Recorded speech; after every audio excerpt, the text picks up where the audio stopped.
Matthew Holt, another THCB Spotlight from the HIMSS show floor. I'm here with Sean Carroll.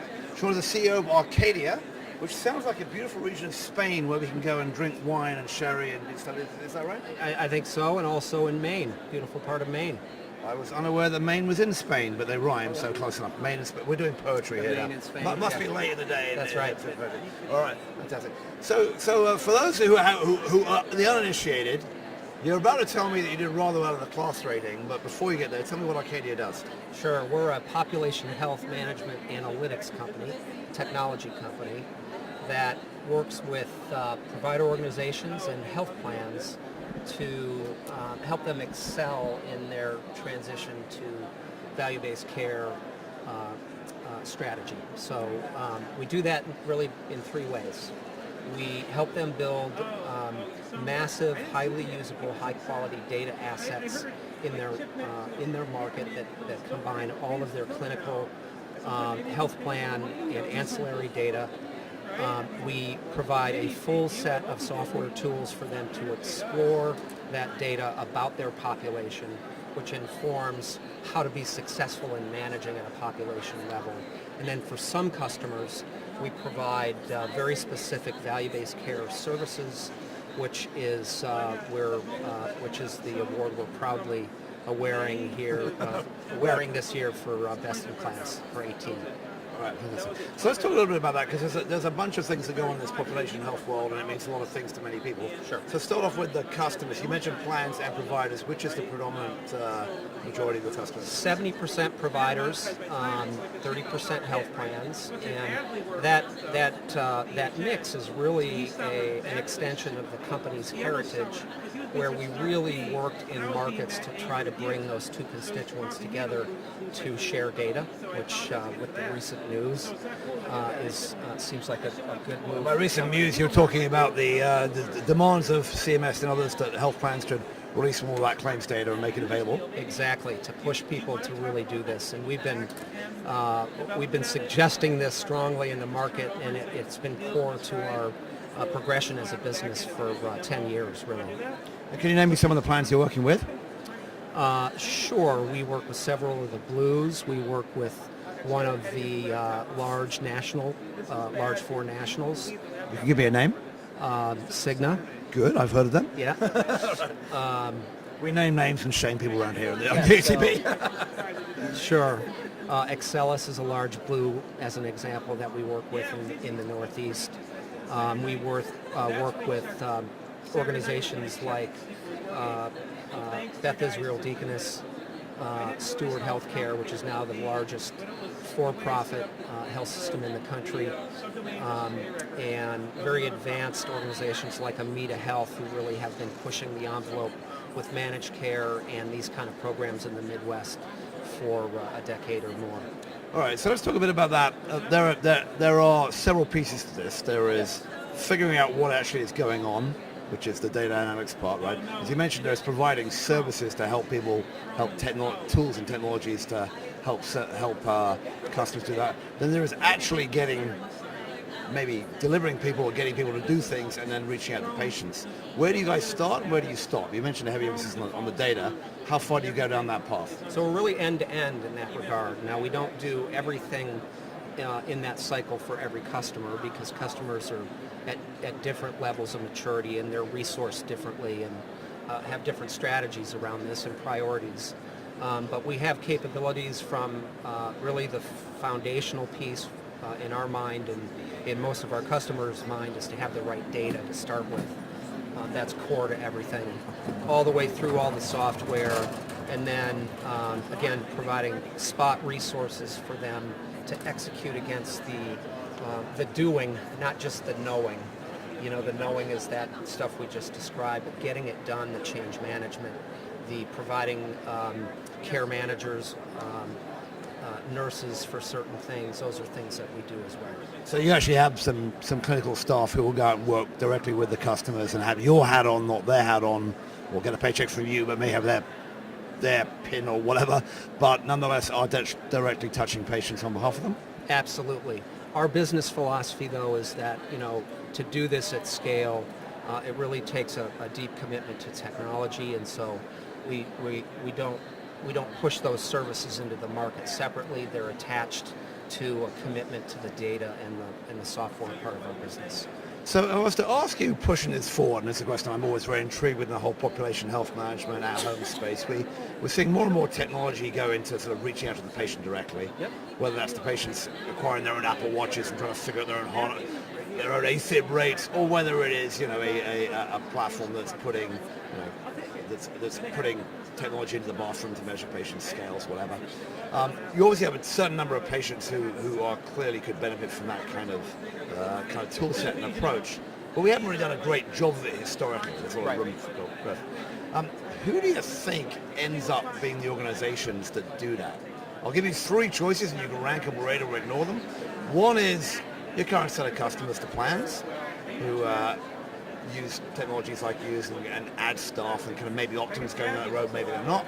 Second is that the provider organizations from America wake up, maybe one day, and do that, and maybe they are in some cases and aren't in others. And a third would be a whole new group arrives and maybe they are connected to or are a huge technology company based in Silicon Valley, or in Seattle. Yes. So give me a sense about where you think this is going to start playing out. Well, I think, and I would add a fourth, by the way, which is the young entrepreneurial companies that are everywhere, and there'll be some people. And some of those are direct providers, right? The village cares, and everyone knows folks as well. Exactly. So my sense on that question is, for a while you'll see activity from all of those constituencies. Everybody's, the pioneers are everywhere. So those pioneers are going to swing at it for a while. I think the big Silicon Valley and Seattle-based organizations will see how as they get deeper and deeper into healthcare and they experience what we all have as lifers in healthcare in terms of really being successful in the market, we'll see how far they go. They certainly have the capacity and the toolery to get there.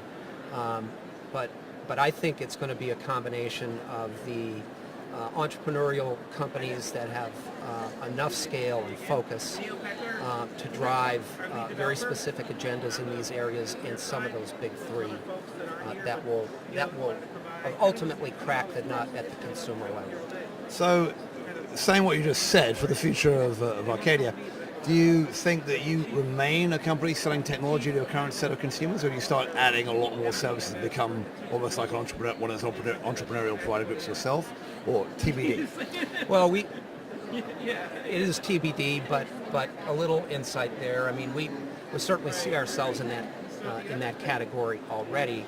We don't sell directly to the consumer or the patient, and there's I don't think anyone's going to do that. I do think people are going to be, creating their own Medicare Advantage plans, but going at risk from employers. You're seeing a lot of those variances, and some people are saying no, we're going to arm the current set of incumbents, and others are saying some people are essentially saying we're going to sell Barnes and Noble a better online experience, and others are saying we're going to build Amazon. Sure. And I don't see anything wrong with that. I think that's a good outcome for healthcare. For us to do both? Yeah, both. I think so. Yeah. All right, so let's. That's an interesting discussion. We'll see the answer to that in the next 5, 10, or being healthcare 50 years. Tell me a bit about Arcadia, the business. How long you've been around? How long you've been doing this? How many people? How much money you've invested? How much money's coming out? Give me some of the basic metrics there. Yeah, sure. Interesting heritage to the company. Been around since 2002. Decade as a consulting firm working with provider organizations, which really is in the DNA, really understanding problems and solving problems for customers. 2014, we decided to shift the company business model to a technology platform model, and have made that successful transition. Did you raise some money at that point? Because allegedly this technology costs money, I hear. Yeah, it does. We have raised some money. We've raised a little over $100 million for the business. Who did that come from?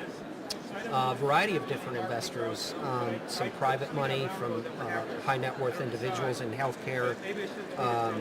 We have investors, we have Merck, we have GE, we have some customers who have invested alongside of big commercial deals, Peloton Equity, and who am I missing? Morgan Stanley.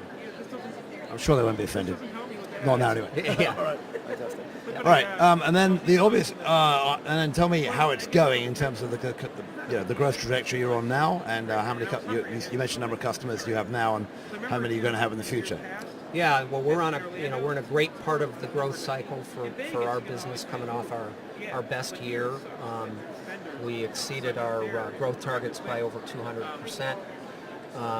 We have opened up some new markets. We've built a development center in Pittsburgh, and so we're investing heavily in the technology and the growth infrastructure of the business. We're excited about the growth plan for the business. We think there's a lot of opportunity out there, and what we're delivering is resonating, and most importantly, our customers are universally telling us you're hitting the mark for us.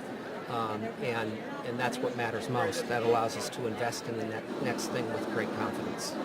And I assume, the other thing of taking $100 million off various wealthy people is that at some point they may want their money back. Do you have any plans in the near-term future for IPOs, or are you more on the acquisition trail of thinking of adding other pieces?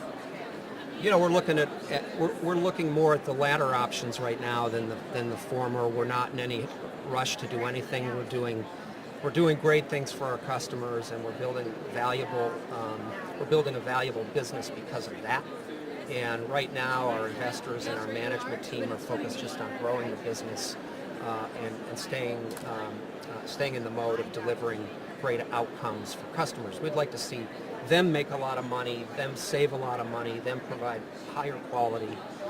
And that's our measure of success right now. The rest of that other stuff will come later. Well, hopefully take care of yourself if you do that job right. All yes. Right. Execution is easy, as we said before. I'm not so sure that's true, actually. Oh, apparently not. Well, that's why you're the CEO and not me. All right. I'm talking with Sean Carroll. He's the CEO of Arcadia. Thanks for your time, Sean. Thank you, sir.